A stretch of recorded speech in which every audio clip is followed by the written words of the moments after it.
يمكن سؤال كيف بدأ الخلق يبقى أسهل شوية من سؤال كيف بدأ أحمد عدوية، أحمد عدوية والترند اللي هياخدنا مسافات ومسافات ومسافات بعديه، بس أنا هقول لك اللي أنا عرفته واللي جمعته من المعاصرين ومن أطراف رئيسية في العملية نفسها، فيلا بينا.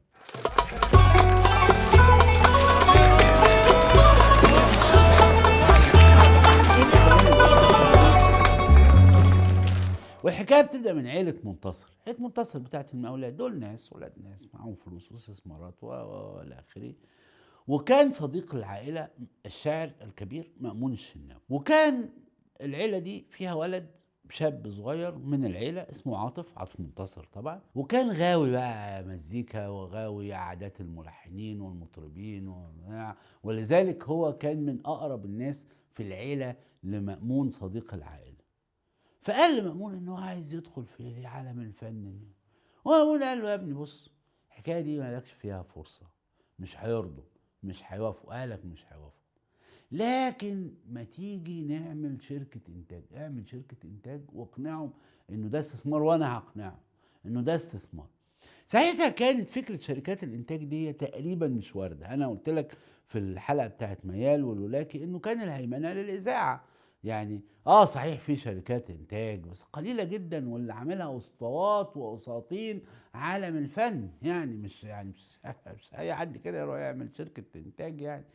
ف يعني حتى انت لما هتعمل شركه انتاج مش هتلاقي مطرب يجي معاك، وده اللي هنشوفه. لكن الواد اقتنع وتمام، والعيله اقتنعت وادوا له فلوس قرشين تقريبا 5000 جنيه يعمل بيهم شركه الانتاج. عمل شركه اسمها صوت الحب، وبقيت المهمه الثانيه اللي هي الاساسيه، وهي مين اللي هيغني في الموضوع ده. ما كانوش لاقيين حد، يعني لسه صعب يقنع حد من النجوم اللي موجودين ان هو يجي يسجل اسطوانات. ما كانش في شرايط كاسيت، كان الاسطوانه دي وكانت تشيل اغنيه اغنيتين، انه يجي يعمل اسطوانات في شركه مغموره مش معروفه ولا في شركه اصلا يعني اذا ما كانش صوت الفن ما. فقعدوا يحسوا طب في واد اسمه هاني شاكر جديد، طيب يلا نعمله مش عارف ايه بتاع، لكن لسه مفيش مفيش مفيش حاجه. كانوا ساعتها بيسهروا في الكازينو الشهير بتاع شريفه فاضل، ويعني كانت شريفه فاضل عندها نمره لواد وبت، يعني واد وبت معلش يعني في التعبيرات، بس هو يعني ده التعبير يعني.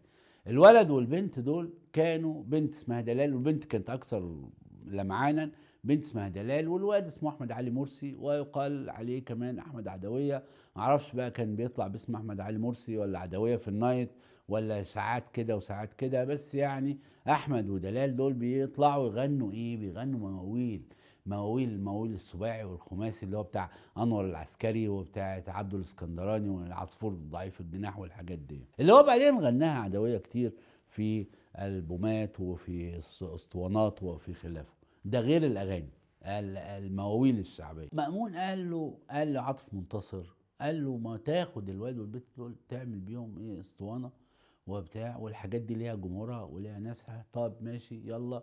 قالوا للواد والبنت طيب، وادوهم مواعيد، البنت ما جاتش، مع البنت ما بقتش تيجي، ومأمون نفسه ما بقاش يجي، بس خلاص الواد ايه راشق في شركه الانتاج، يروح كل ما يدوا له ميعاد ولا كل ما ياخد ميعاد يروح يقعد هناك بقى ايه، على امل انه الموضوع يتم، والتانيين مش عايزين يعملوا له هو اسطوانه لوحده الا لما تبقى معاه البت، فهو قاعد.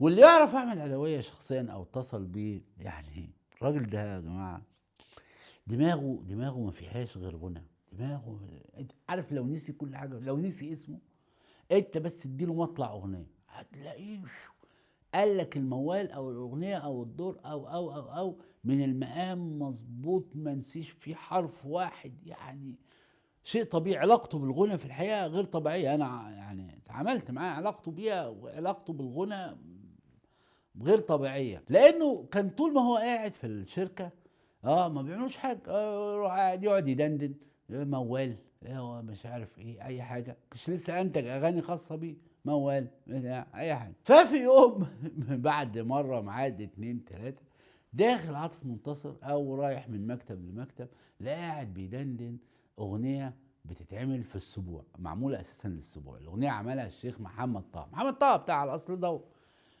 انت عارف انه من اهم الوسائط لنشر الاغاني هو الحفلات. الحفلات الشخصيه بالزفاف اولا، ثم بقى اسبوع طهور ولا لا لا لا، لانه مهما ركد السوق ومهما كان في مشكله في الانتاج الحفلات ما بتبطلش. لذلك ده يعني معين لا ينضب لصناع الاغاني. فكان من ضمن الحفلات اللي بتعمل حفلات السبوع، وحفلات السبوع ملهاش اغاني كتيره، بس كان من ضمنها الاغنيه دي اللي هي بتقول ايه: السح الدحم بو. يعني ده مش كلام ملوش معنى ولا كلام مبتذل، هو الانبو بتاع الطفل، السح الدحم بو، ادي الواد لابوه يا عيني الواد بيعيط، الواد اغنيه سبوع، وده خلى العقل اتحير اكمنه شبه ابوه. وعاطف الحقيقه، عاطف منتصر انا اتعاملت معاه، هو عنده حس يعني مش طبيعي لفكره ايه سمع وايه ما سمعش. فلما لقاه بيعمل ده قال له: ايه يا ابني ده؟ قال له: دي اسبوع كده وبتاع. لا لا لا لا، دي تسجلها دلوقتي، دي تسجلها دلوقتي حالا، لانه الاغنيه دي طب طبعا عدويه كان، احمد عدويه نفسه كان مش يعني شويه مش مقتنع، يعني دي حاجه كده في عارف الهزار يعني. لا، قالوا: لا احنا ننزل ليه نسجلها. طب ودلال؟ مفيش دلال، انت بتسجل معايا الاغنيه دي. وسجلوها في استوديو في العتبه. ثم انه عدويه جات له نحتايه في ليبيا، نايت باي ولا حاجه ولا بتاع ولا اسبوع ولا طور ولا بتاع، فراح مع فرقه، مش لوحده طبعا، ما هو كانش لسه نجم، راح مع فرقه، راح يلعب هناك، هو اصلا والد محمد علي يعني، فراح يلعب هناك اسبوع. وفي خلال هذا الاسبوع كان الاسطوانات اتطبعت، وراح عاطف منتصر يجيبها من العتبة. طبعوا 1000 اسطوانة، 1000 نسخة يعني، راح يجيبها من العتبة. فالراجل اللي هو صاحب الاستوديو بعد ما سجلوها بيسجل له، بيجرب له أول اسطوانة يعني إنها شغالة تمام وإن الصوت تمام. كان قاعد موزع من السيدة قاعد معاهم يعني، فأول ما سمعها قال له: إيه دي؟ قال له: دي اسطوانة جديدة. قال له: انا. راح ضرب ايده في جيبه، طلع كل اللي في جيبه، يعمل له مثلا 20 اسطوانه. قال له: انا هاخد بيهم الاسطوانات دي كلها. فعاطف بيقول لي انه يعني الراجل ده انا حسيت انه مجنون او بتاع، يعني ماشي، هي حلوه وانا حاسس انها هتضرب، بس يعني بكل اللي في جيبك يعني ده هيقعد يوزع فيهم 6 شهور يعني. المهم خد الاسطوانات ما تبقى يعني، خد الاسطوانات وراح مقر الشركه.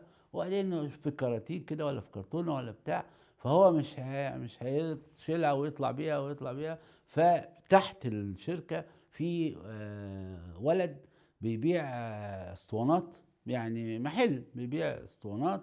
فقال له: خد الاسطوانات دي شغلها وبتاع، وانا لما هنزل هاخد منك البقيه وكده. انا بقول التفاصيل دي رغم ان انا عاده ما بحبش اقولها، بس لانها فارقه فعلا في الموضوع. عاطف طلع المكتب، قعد ساعتين 3، نزل لقى تحت المكتب في الكشك ده لا اله الا الله بتضرب بعض على اسطوانه السح الدحم بو، حيث نفدت ال1000 اسطوانه.